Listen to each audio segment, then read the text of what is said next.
Flag Major Army Lieutenant S. Sukumar, Veteran, Corps of Generals, Secretary, Ex-Serviceman Welfare Association, Arupukottai, Secretary General, Tamil Nadu Ex-Services League.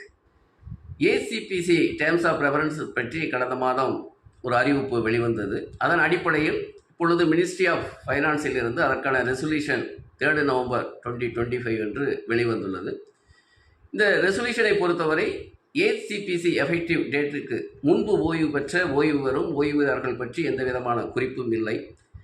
ஆனால் 7th CBC ரெசல்யூஷனை பொறுத்தவரை 7th CBC effective டேட்டுக்கு முன்பு ஓய்வு பெற்றவர்களது ஓய்வூதியம் பற்றிய குறிப்பு என்பது இடம்பெற்றிருந்தது. அதனால் அவர்களுக்கு அந்த 7th சிபிசிய பலன்கள் பயன்கள் என்பதும் கிடைத்தது. ஆனால் இந்த 8th CBC ரெசல்யூஷனில் 8th CBC effective டேட்டுக்கு முன்பு ஓய்வு பெற்ற ஓய்வுபெறுகள் குறிப்பு என்பது இல்லாத காரணத்தினால் இந்த 8th சிபிசி பெனிஃபிட்ஸ் என்பது கிடைக்குமா கிடைக்காதா என்ற சந்தேகத்திற்கு உள்ளாக்கப்பட்டுள்ளது. இந்த வீடியோவை பொறுத்தவரை 7th சிபிசி ரெசல்யூஷனில் என்ன குறிப்பிடப்பட்டிருந்தது, 8th சிபிசியில் என்ன குறிப்பிடப்பட்டுள்ளது என்பதை விரிவாக பார்ப்போம். Welcome. Veterans welfare Aruppukottai YouTube channel. முன்னாள் படை வீரர்கள் விழிப்புணர்வு மற்றும் நலனுக்காக வெட்டரன்ஸ் வெல்ஃபேர் அருப்புக்கோட்டை யூடியூப் சேனலை சப்ஸ்கிரைப் செய்து பார்த்து பயன்பெறலாம். 8வது ஊதியக்குழுவின் மத்திய நிதி அமைச்சக தீர்மானம் சிபிசி எஃபெக்ட் டேட்டுக்கு முந்தைய ஓய்வூதியர்கள் குறிப்பு என்பது இடம்பெறவில்லை. அது பற்றி தான் இந்த வீடியோ. அதாவது 7th சிபிசி ரெசல்யூஷனை பொறுத்தவரை அந்த ரெசல்யூஷனில் அந்த எஃபெக்டிவ் டேட்டுக்கு முன்பு ஓய்வு பெற்றவர்களுடைய ஓய்வூதியம் பற்றி குறிப்பிடப்பட்டிருந்தது. ஆனால் 8th சிபிசி ரெசல்யூஷனில் அது இடம்பெறவில்லை. இது பற்றி தான் இதுதான் ரெசல்யூஷன். 7th சிபிசி ரெசல்யூஷன் என்பது 28th பிப்ரவரி 2014 வெளிவந்தது. ஆனால் 8th சிபிசி ரெசல்யூஷன் இப்பொழுது 3 நவம்பர் 2025க்கு வெளிவந்துள்ளது. இந்த ரெசல்யூஷனை பொறுத்தவரை சேர்பர்சன், அதனுடைய மெம்பர்ஸ், அப்புறம் அந்த எம்ப்ளாயீஸினுடைய ஊதியம் நிர்ணயம் செய்வது பற்றி தான் எந்தெந்த துறைகள் எந்த எம்ப்ளாயீஸ்களுக்கு ஊதியம் நிர்ணயம் பற்றி இதில் குறிப்பிடப்பட்டிருக்கும். இதில் முக்கியமாக நம்ம பார்க்க போகிறது பென்ஷனர்ஸ். 7th சிபிசி ரெசல்யூஷனை பொறுத்தவரையில் என்ன குறிப்பிடப்பட்டிருந்தது, அதாவது to examine the principles which should govern the structure of pension and other retirement benefits, including revision of pension in the case of employees who have retired prior to the date of effect of this recommendation, keeping in view that retirement benefits of all central government employees appointed on and after 1st January 2004 are governed by the new pension scheme. இதில் 7th CBC resolution இதில் குறிப்பிடப்பட்டிருக்கு. இந்த pension and ரிட்டைர்மெண்ட்ஸ் benefits இந்த CBC effect டேட்டுக்கு முந்தையவர்கள் பற்றியும் இதில் examine பண்ண குறிப்பிடப்பட்டுள்ளது. அத்துடன் 1st ஜனவரி 2004க்கு பின்பு அன்று அதற்கு பின்பு நியூ பென்ஷன் ஸ்கீம் அப்ளிகபிள் உள்ளவர்களுக்கும் அவர்களுடைய பென்ஷன் மற்றும் ரிட்டைர்மெண்ட் பெனிஃபிட்ஸ் பற்றி இது குறிப்பிடப்பட்டிருக்கு. ஆனால் இந்த ரிட்டைர்மெண்ட் பெனிஃபிட்ஸ் என்பது எல்லாமே இருக்கும். இதுக்குள்ளே பென்ஷன், கிராஜுவேட்டி, கம்யூட்டேஷன்ஸ், லீவ் என்கேஜ்மெண்ட் கூட இருக்கும். ஏன்னா இப்போ கம்யூட்டேஷன் பற்றி பல பேர் நம்ம பேசிக்கிட்டு இருக்கிறோம். ஏன்னா கம்யூட்டேஷனுடைய பீரியட் 15 years இருக்குது. இப்பொழுது 180 months நம்மளுடைய கம்யூட்டேஷன் ரிக்கவரி பீரியடுங்கிறது ஆனால் இப்போ நியூஸில் வாட்ஸ்அப்பில் பல செய்திகள் தகவல்கள் என்னென்னு கேட்டாச்சுன்னா இது குறைக்கப்பட வேண்டும், 12 ஆண்டுகள் குறைக்கப்பட வேண்டும் என்பது. ஆனால் இதை பற்றி இந்த ஏசிபிசியில் எதை பற்றி இந்த ரிட்டைர்மெண்ட் பெனிஃபிட்ஸை பற்றி குறிப்பிடப்படவில்லை. ஏசிபிசியில் என்ன குறிப்பிடப்பட்டிருக்குது என்றதை பார்ப்போம். To review the death cum retirement gratuity of employees born on the national pension system including unified pension scheme and make recommendation thereon. இதில் என்ன சொல்லியிருக்கிறாங்கன்னா டெத் கம் ரிட்டைர்மெண்ட் கிராஜுவேட்டை பற்றி ரிவ்யூ பண்ணணும். யாருக்கு? நேஷனல் பென்ஷன் சிஸ்டம்லையும் நியூ பென்ஷன் ஸ்கீமில் உள்ளவங்களுக்கும் அதை பற்றி ரெக்கமெண்டேஷன் பண்ணணும்.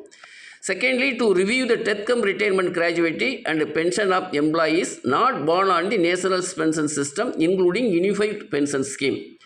அதாவது என்பிஎஸ் அண்ட் யூபிஎஸில் இல்லாதவங்களுக்கு அப்படின்னா ஓல்டு பென்ஷனர்ஸ், அதாவது 1st ஜனவரி 2026க்கு பின்பு ஓய்வு பெறக்கூடிய அந்த ஓல்டு பென்ஷனர்ஸ் அவங்களுக்கு இந்த பென்ஷன் மற்றும் அந்த டெத் கம் ரிட்டைர்மெண்ட் கிராஜுவேட்டி பற்றி அந்த ரிவ்யூ பண்ண கேட்டுக்கொள்ளப்பட்டுள்ளது இந்த 8th சிபிசி ரெசல்யூஷனில். இது ஏன் இந்த 8th சிபிசி ஆகையால் இந்த 8th சிபிசி பெனிஃபிட்ஸ் என்பது 8th சிபிசி எஃபெக்டிவ் டேட்டுக்கு முன்பு ஓய்வு பெற்ற ஓய்வு பெறும் ஓய்வூதியர்களுக்கு கிடைக்குமா கிடைக்காதா என்பது பற்றி இந்த 8th சிபிசி ரெக்கமெண்டேஷன் அப்புறம் அந்த இம்ப்ளிமெண்டேஷன் ஆனதுக்கப்புறம் தான் தெரிய வரும்.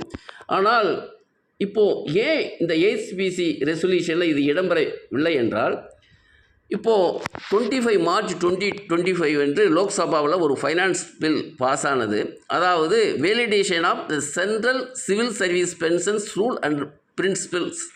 அப்படி இதில் என்ன சொல்லியிருந்தாங்கன்னு கேட்டால், இந்த validation legislation validate the principle that without prejudice to the pension rules, the central government has the authority to establish distinction among pensioners as a general principle, and that a distinction may be made or maintained amongst the pensioners which may emanate from the accepted recommendation of the Central Pay Commissions, and in particular the distinction may be made on the basis of that retirement.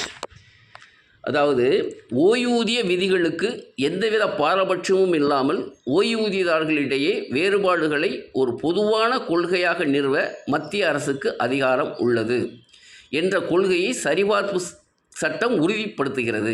மேலும் ஓய்வூதியதாரர்களிடையே ஒரு வேறுபாட்டை உருவாக்கலாம் அல்லது பராமரிக்கலாம். இது மத்திய ஊதிய குழுக்களின் ஏற்றுக்கொள்ளப்பட்ட பரிந்துரைகளிலிருந்து வெளிப்படலாம். குறிப்பாக ஓய்வு வரும் தேதியின் அடிப்படையில் வேறுபாட்டை செய்யலாம். இதில் கிளியராக சொல்லிட்டாங்க, மத்திய அரசுக்கு எல்லா அதிகாரமும் உண்டு. ஓய்வு பெறுவர்களுடைய ஓய்வூதிய தேதியின் அடிப்படையில் அவர்களுடைய ஓய்வூதியத்தை வேறுபடுத்தவும் செய்யலாம், அதே மாதிரி அதை பராமரிக்கவும் செய்யலாம் என்பது தான் இந்த ஃபைனான்ஸ் பில்லில் குறிப்பிடப்பட்டிருக்கு. ஆகையால் தான் இந்த சந்தேகம். ஏசிபிசி ரெசல்யூஷனில் ஏசிபிசி எஃபெக்டிவ் டேட்க்கு முன்பு ஓய்வு பெற்றவர்களுடைய அந்த ஓய்வூதியம் பற்றி குறிப்பிடப்படவில்லையோ என்பது பற்றி. இருப்பினும் ஏசிபிசி அந்த ரெக்கமெண்டேஷன் இம்ப்ளிமெண்டேஷனில் தான் தெரிய வரும். இந்த ஏசிபிசி பெனிஃபிட்ஸ் என்பது ஏசிபிசிக்கு முன்பு, அதாவது 1 ஜனவரி 2026க்கு முன்பு ஓய்வு பெற்றவர்களுக்கு இந்த பெனிஃபிட்ஸ் கிடைக்குமா கிடைக்காதா என்பது பற்றி. இருப்பினும் அனைத்து ஓய்வூதியர்களுக்கும் இந்த 7th சிபிசி ரெசல்யூஷன் என்ன, ஏசிபிசி ரெசல்யூஷன் என்ன என்பதை ஒரு விழிப்புணர்வை ஏற்படுத்த வேண்டியதான் இந்த வீடியோ. இதுவரை இந்த வீடியோ கேட்ட அனைத்து முன்னாள் முப்படை வீரர்கள் மற்றும் ஓய்வூதியர்களுக்கு மிக்க நன்றி. வணக்கம்.